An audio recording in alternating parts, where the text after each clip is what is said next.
Now, ladies and gentlemen, the case of one Rigathi Gachagua, the impeachment case of Rigathi Gachagua, has always been a topic of discussion and one of the hottest topics that we talk about here in matters the politics of the year 2027 in the country. Because recently, when the Court of Appeal made the decision to rule out to change the decision and overrule the decision that was made by the High Court to to to constitute a bench which was constituted by the DCJ, Deputy Chief Justice Philomena Mwilu. They termed that move as an illegal move and something that is not constitutionally accepted. So after doing that, what we have gotten out of it, the CJ was supposed to constitute a bench, which she did constitute yesterday. And to our surprise, the CJ went ahead to bring the same three judges that were listening to the case of Rigathi Gachagua before. So which means she wants to tell us that you cannot overturn the decision of the DCJ for choosing these people, because I am going to choose these people too. And if these are the people that the DCJ chose and I have chosen them, which means the decision they made earlier was a sober decision. It's the same decision they will make once they sit on this table again to listen to this impeachment case. Our two ni wale wale. Justice Ogola, Justice Mugambi, and Justice Frida Mugambi, and the other one, I don't remember his name. The three of them.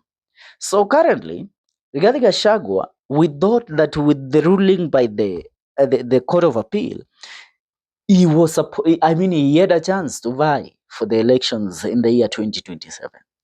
But to our surprise, Chief Justice Martha Koome has told us that no way, you cannot twist the constitution when it befits you. You cannot twist the law so that it will fit the state that you are in. Which means she told us that Rigathi Gachagua, once impeached, remains impeached and cannot hold a public office.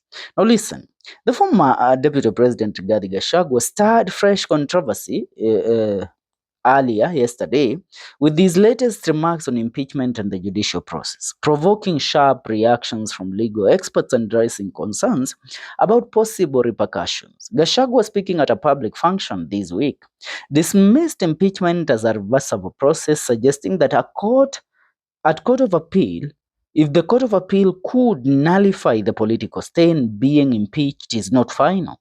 He declared, once the court clears you, it is like it never happened.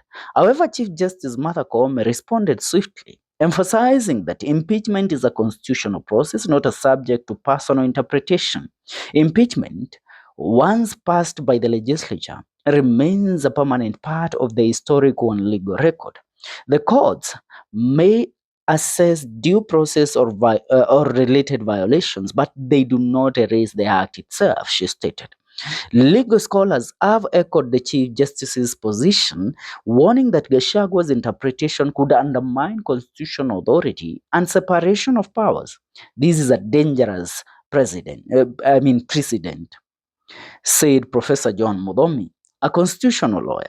Trying to write legal definitions to suit a political narrative could land anyone, even a high-ranking official, in legal jeopardy. The controversy has ignited heated debates in parliament and civil society circles, with calls for the deputy president to clarify his remarks or risk facing formal censure. Behind the scenes, whispers grow louder about whether Gachagua was coming to amend to preempt future political battles or shield himself from looming legal scrutiny. As pressure mounts, all eyes are now on the judiciary and the Ethics and Anti-Corruption Commission. Where will Gachagua's once trigger a legal showdown that could reshape political accountability in Kenya, or is merely the latest flare-up in a volatile political climate? That is a question that we are asking. But one thing, the Chief Justice seems to hold a position in matters the impeachment of Rigathi Gachagua. And that is why she, to avoid any constitutional crisis that might come up in this matter, that is why she went ahead to do what? To appoint the same bench of judges that had been appointed by the DCJ. So that, we cannot overrule the decision made by these judges because they were not selected by me, they were selected by my deputy. So I have selected them also. So tell me how they're going to make a different decision. Tell me how they're going to make a different decision from that which they made earlier in determination of the impeachment of Rigathi Gachagua.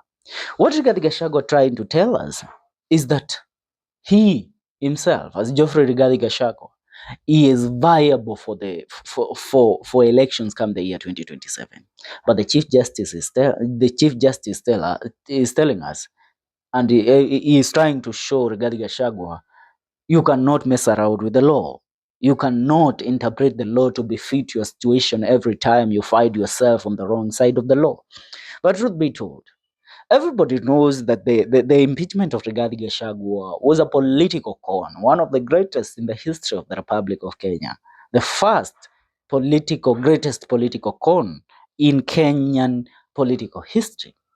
Impeaching Rigathi Gachagua was unnecessary. But you know what? These people have to uphold the Constitution.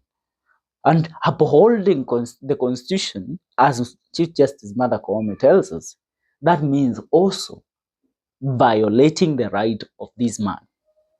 They have violated the rights of Rigathi Gachagua in different occasions, because even when Rigathi Gachagua was impeached, his lawyers wrote a petition to the High Court of Kenya to stop the swearing in of another deputy president, which is also a decision that was supposed to be held by the High Court, but the High Court went ahead to nullify it as null and void and gave way to the swearing in of a new deputy president, which happened on November 1st, 2024. It became the greatest con in the history of the Republic of Kenya. So Rigathi Gachagua lost his powers and everything in terms of his political career, but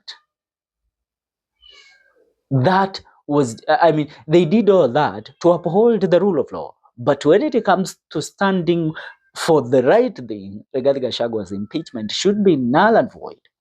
And once it becomes null and void, Martha Koome is trying to tell us ati bora ujamaa aliimpichiwa huko parliament na akaimpichiwa Senate, hata mahakama na judiciary ikirule out hii impeachment yake, bado he stands impeached ya kwamba he cannot vie for any political seat in the Republic of Kenya.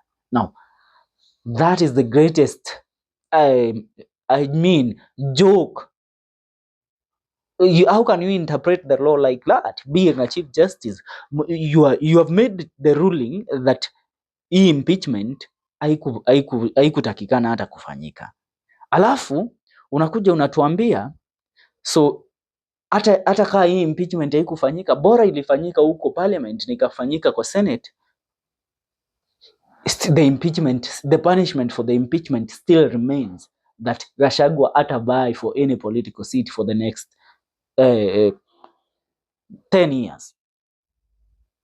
It doesn't make sense, because hiyo mtakuwa mnatuchezea kalongolongo na mtakuwa mnaharibu career ya mtu na mkijua mnaharibu career ya mtu. For now, hiyo ndio mambo ambayo yanaendelea. Niuliza mtazamaji na msikilizaji, what is your take in regards to this? Leave a comment on the comment section. See you in our next video. Kumbuka hii ni The Kenyan Daily Report.